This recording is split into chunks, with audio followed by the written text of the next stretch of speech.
Okay, let's take a look at how to install the QBCart web connector file we sent you.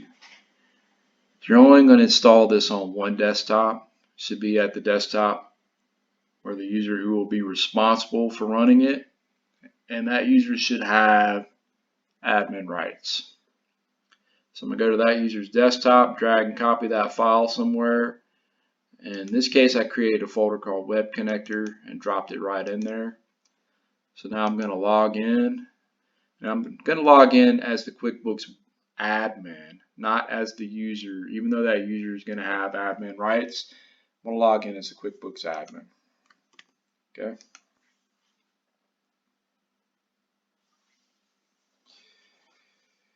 Okay, so now that I'm logged in, there's a couple of ways to install this. One would be to go to File, Update Web Services.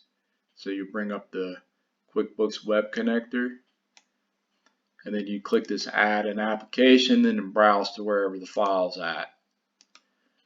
The more simpler direct approach is to go to that file and double click it to start the process immediately. Okay.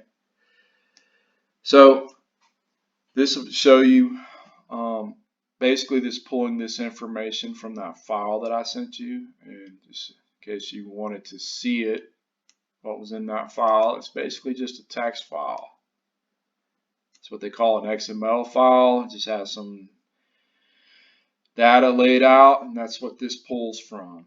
So nothing more than a text file, even though they call it an application that you're installing.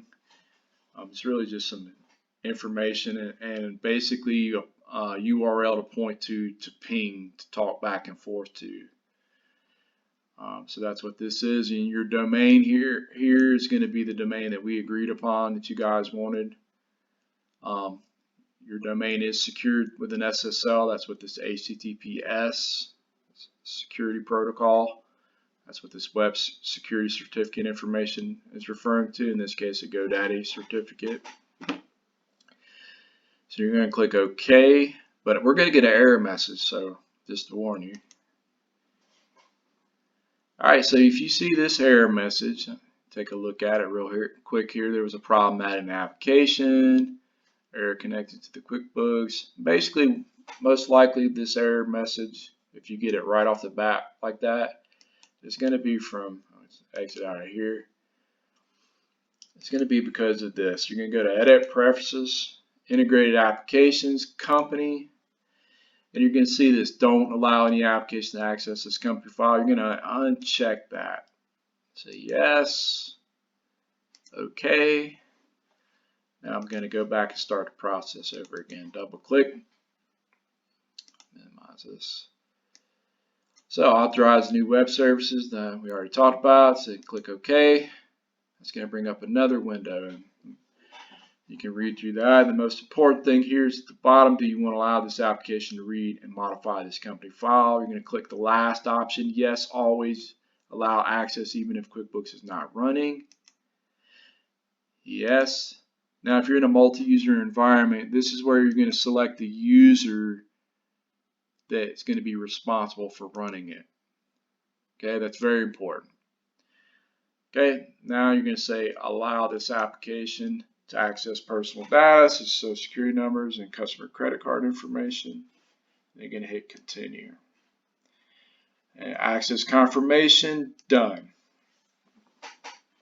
And that's going to bring up this one, the QuickBooks Web Connector again. And you'll see now it's installed.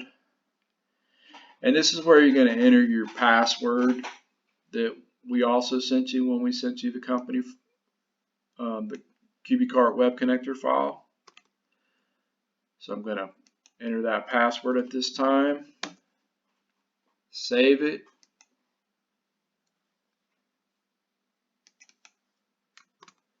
Alright, then I'm going to set auto run, and I'm going to set it for a minute. That's the quickest you can run the QuickBooks Web Connector. That's what we recommend so that you get as close to real-time updates as possible. And that's it. She's ready to run, and I can minimize her and get to work. But in this case, since we installed it as the admin on the user's desktop. We're gonna want to bring that baby back up. I'm gonna exit while it's not running. Then I'm gonna log back off. And this time I'm going to log in as the user who's responsible for running it.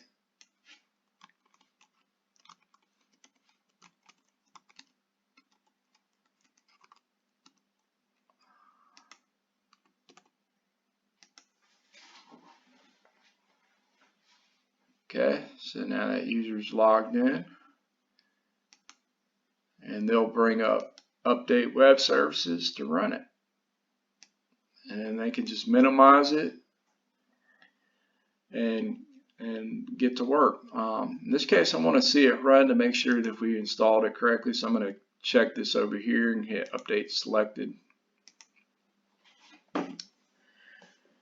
Make sure that I put the right password in. Looks like I did. It's running through the process. And it's actually logging in as F.Art Hucklepuck, the user responsible for this. And so now he can minimize it and he can do his thing, and that's it.